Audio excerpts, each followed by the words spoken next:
exile. We must come to terms with this exile. I just did some research about beliefs of Americans and how it is radically changing from when I was a kid to today. Today, only a little over a half of the population claims to believe in a God of the Scriptures. Only a little over half of the U.S. population believes in a God of the Bible.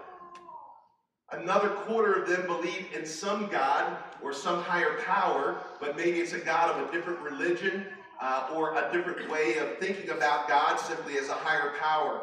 And then there's another quarter who are called nones, N-O-N-E-S. And these are people who are either atheist or agnostic, or they just are done with religion. What is it like now to live as people who are committed, who've made statements like these people that we're sitting up here made, that they're all in for Jesus? What is it like to live to be all in for Jesus in a culture that is moving away from Jesus? In other words, what is it like to live like exiles? To live like the people, the Jewish people who were ripped from their familiar place where they went to the temple to worship God. Now the temple's destroyed.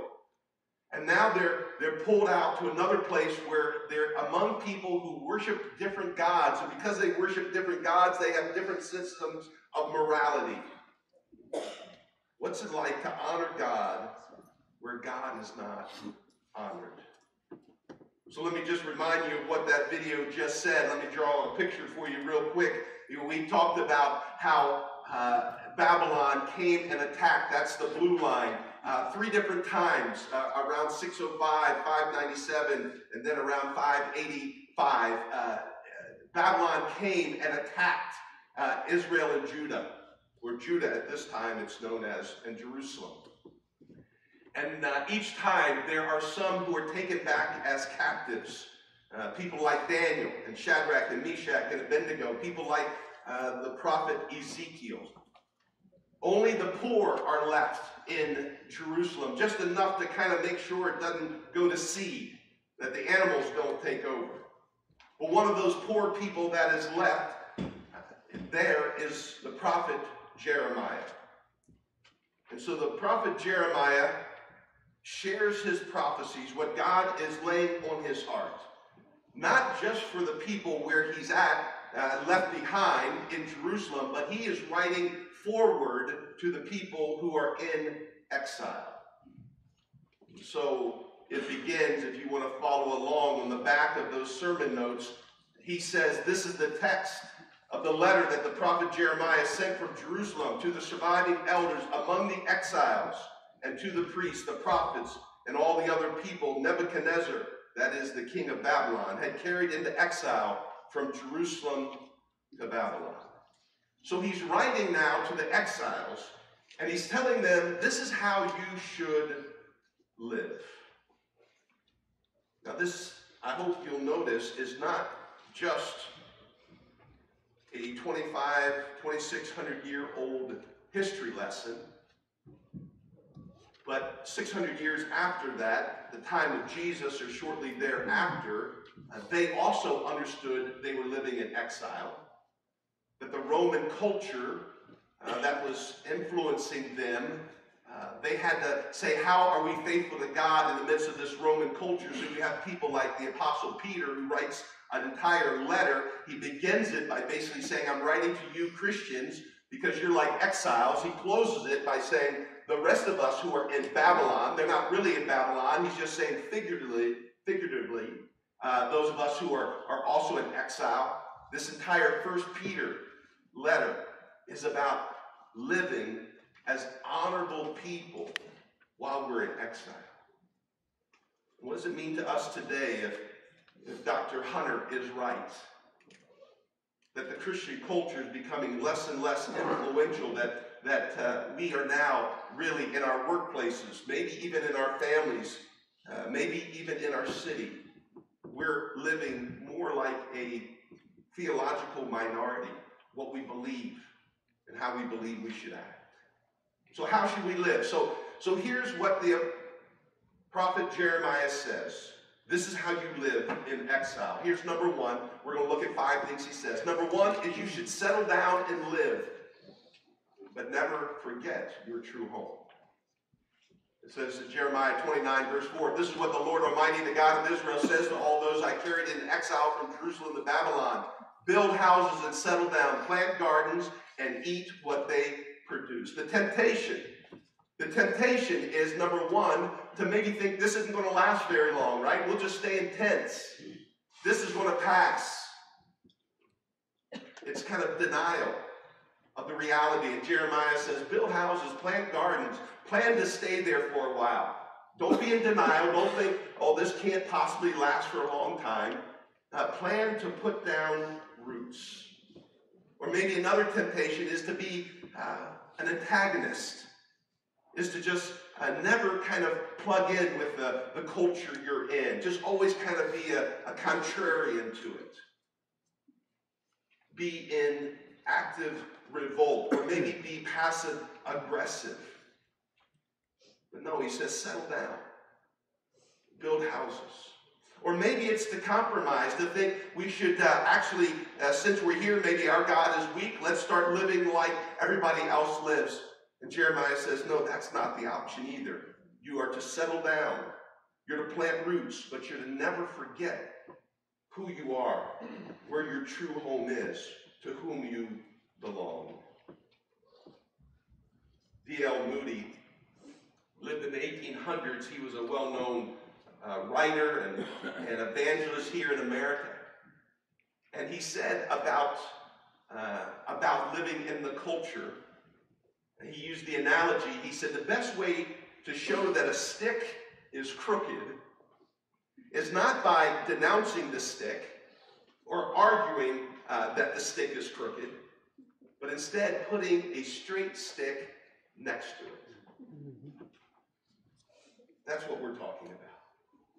The Apostle Peter said in his letter when he was talking about us being exiles, he says, live honorably among the culture you're in, so that people will see God in you. Live honorably. In other words, be a straight stick. In the midst of a crooked and perverse kind of culture, instead of just bemoaning it, instead of just talking about it, instead of behind closed doors complaining about it, stand out and be a straight stick that gives evidence of something different. This is what Daniel did. Daniel and Shadrach, Meshach, and Abednego, they went and they settled into the culture. As the video implied, they learned the language of the culture. They embraced what they could of the culture, but there were certain lines they wouldn't go past. Certain things they wouldn't take into their bodies. Certain things they would not submit to and bow down to. That's what it means to be a straight stick in the midst of a crooked culture. Here's the second thing we're to do. Jeremiah says, increase in number. Verse 6, he says, marry and have sons and daughters. So don't give up, but keep going. Marry, have sons and daughters, and find wives for your sons, and give your daughters in marriage, so they too may have sons and daughters. Increase in number, do not decrease. You know, the temptation would be, this culture is bad, this life is not what we had hoped, and so we begin to think we don't want to reproduce either of our kind, meaning we don't want others to become believers because life is hard, and it's kind of, if they didn't kind of grow up in it, they're never going to buy into it. Or maybe we get discouraged even about raising up our kids to be godly influences because of the problems they will face. But Jeremiah says, don't give up. Don't give up, and don't just kind of hunker down and just kind of hope this thing all goes away. Be proactive. Increase in number. Make sure your kids understand their faith, understand who they are, and grow up in that. There's an example of a woman who went into exile. It's earlier in the Bible. It's the story that's told in the book of Ruth. But I'm not talking about Ruth, I'm talking about Naomi, her mother-in-law. Say, Naomi was a good Jewish woman, lived in Bethlehem. But famine struck. And her and her husband left Judah, left the area surrounding Jerusalem. Bethlehem is right next to Jerusalem. And they went across the river into the place that's called Moab. And they lived among a different population who had a different religion, had a different god. They worshiped a god named Chemosh. And this was completely different than the God of the Bible. Matter of fact, Chemosh actually at times demanded, or at least they understood, that he demanded human sacrifice. Naomi and her husband went there. They had children. So they're kind of living in exile among the Moabites. They had sons, and their sons got married. But Naomi's husband died. Both of Naomi's sons died. And Naomi is ready to go back because the famine is over. She's now going back out of exile and returning home. And one of her daughters-in-law is named Ruth. Ruth is a Moabite. Ruth had grown up in the Moabite culture, but she'd been exposed to Naomi and Naomi's faith.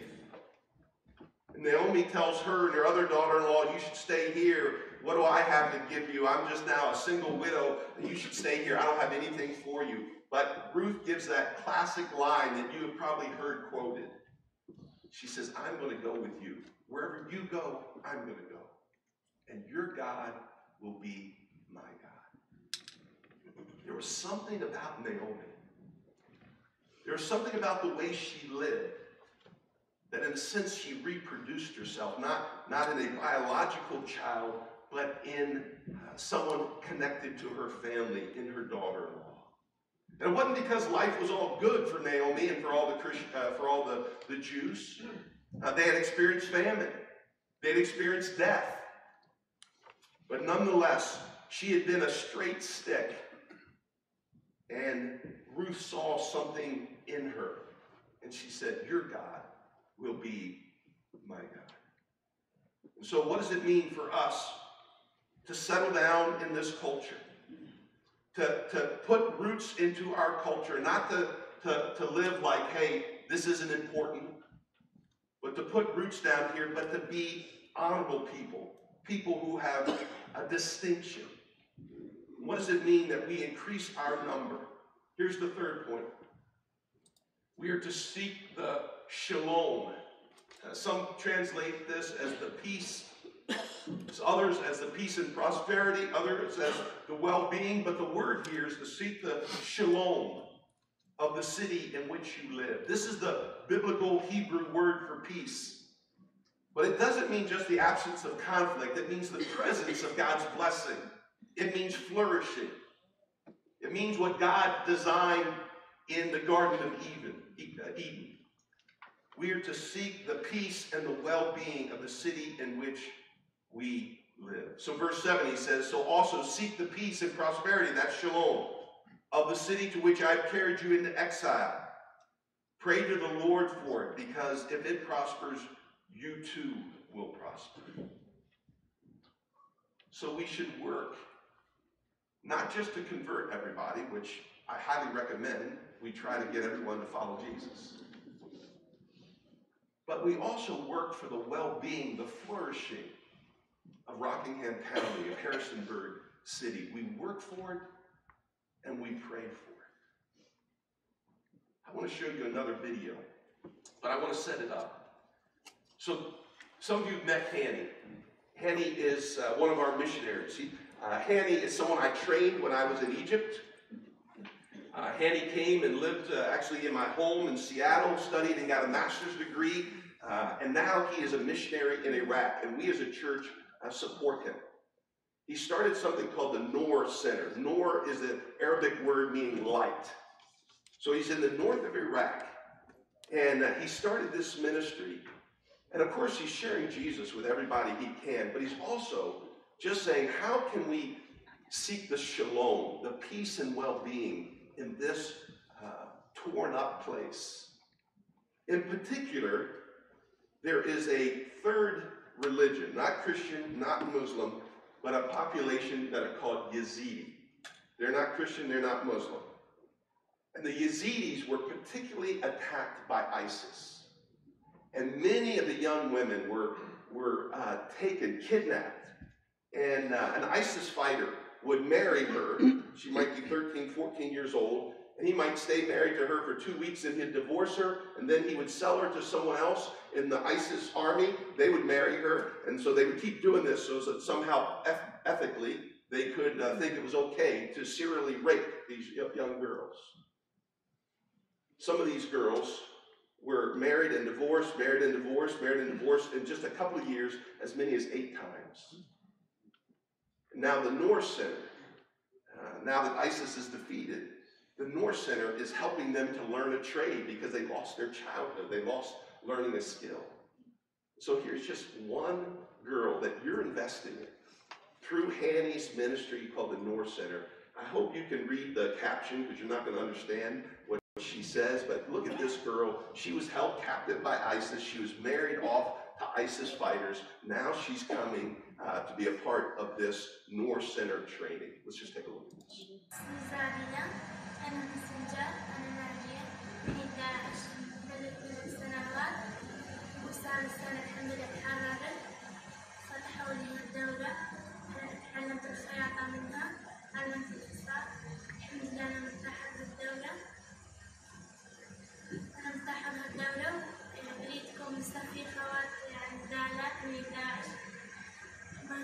أريدكم تفتحوا لي الدولة عشان نتعلم كمان.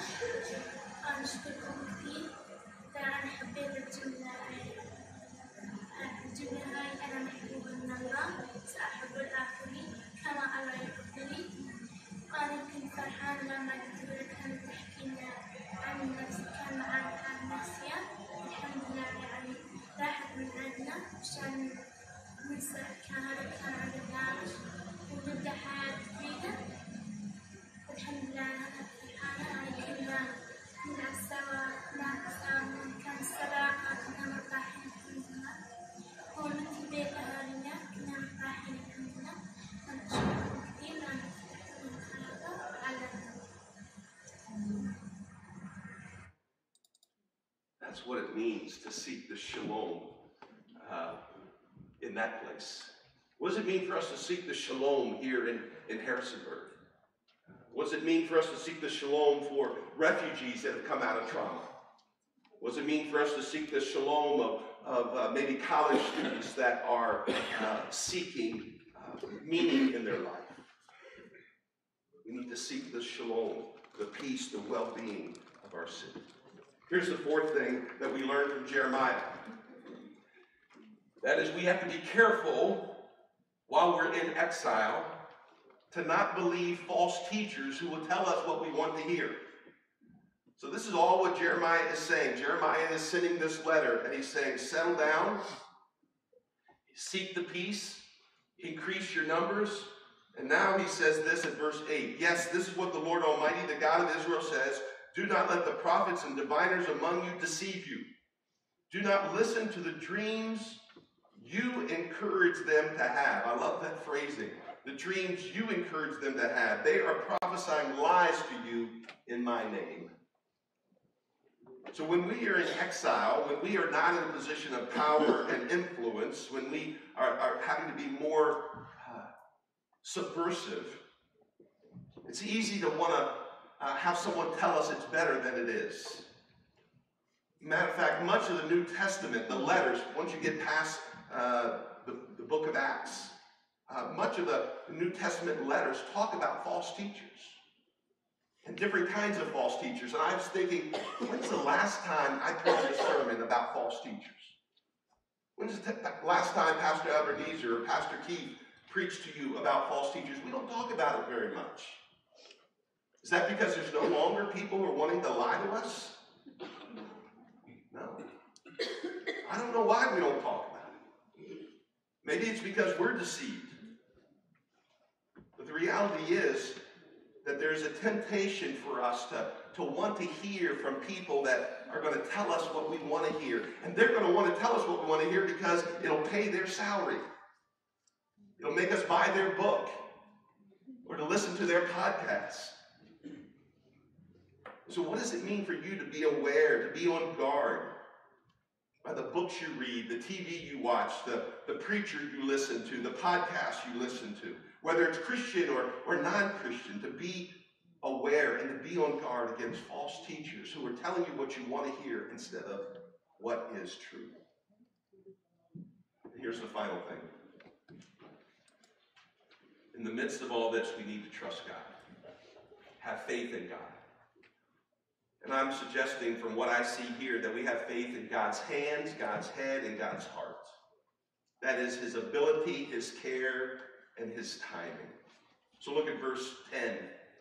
When 70 years are completed for Babylon, so this is what the prophecy is that you're going to be taken into exile, you're going to be held there for 70 years. So he says, when 70 years are completed for Babylon, I, God, will come to you and fulfill my good promise to bring you back to this place, bring you back to Jerusalem. For I know the plans I have for you, plans to prosper you and not to harm you, plans to give you hope and a future. Now, many of you know that scripture. You maybe don't know it in context, right? But you know that scripture. Now, the first thing to trust is God's care for you. That God truly does want to bring shalom to you, wants you to prosper, wants you to have hope and a future. But then also we need to trust in God's wisdom, his head, his timing. Because he says to these people, when 70 years is up, this is not a time in which people live like Methuselah. They lived to 950 years. This is not a time like that. Their DNA is not wired that way at this point. They're living like you and I live. And so if someone comes to tell me good news that everything's going to get better in 70 years, I'm not so sure how good that news is. 70 years is the next generation. But God is saying, trust me. Trust me, I'm doing something here, and you have to trust my wisdom. I am going to do what's good for you, and maybe what you're going to experience is going to be in the life to come, and maybe the goodness is going to come to you in the next generation. But trusting God's heart, he cares for you. Trusting God's head, he's wise. He's the one who is working this out. They needed 70 years to kind of extract from them any temptation towards idolatry. After the time of exile, the Jewish people never again wholesale bought into idolatry. Prior to the exile, they were constantly falling into idolatry. 2,500 years later, the Jewish people have not fallen into idolatry. God knew that this generation or two needed to walk through this in order to forever extinguish that in them. But one last thing, and that is to trust in God's hand, his ability. When this whole section begins, it says, this is what the Lord Almighty, the God of Israel, says. Now, the word Lord there is Yahweh, the personal name. But when we say Lord Almighty, what you're translating out of the original language is the Yahweh, who is the commander of the angel armies. And so what we're doing is entrusting ourselves to a God who is able to work behind the scenes. Two things we know about angels. Number one is they're amazingly powerful, and number two is we rarely can see them with the human eye, unless God reveals it. But God's the one who's working behind the scenes with great power and in mysterious ways that maybe we can't see. But there are spiritual agents that are at work who are interceding to accomplish God's plan. So we should trust and we should pray. So here's the 5 big ideas, and I want you to ask this question as we close, as the worship team gets ready to come back up. What's God's word for you today? What does it mean for you to settle in and to really invest here while knowing still where God's eternal home is for you? What is it like for you to seek to address or to increase God's people? To invest in your children, to invest in your family, to invest in your co-workers, like Naomi did, so that when she went back from exile, there was a Moabite who said, I want to go with you. What does it look like for you to contribute to the well-being of our city, of our county? Where do you need to evaluate who is shaping you? You're thinking about God and about life. Who are the potentially the false teachers? Maybe there's those who have op-ed pieces. And what does it mean for you to trust in God's hand and God's head and God's heart? Let me pray. Lord, I pray that you would remind us of who we are as your sons and daughters, and remind us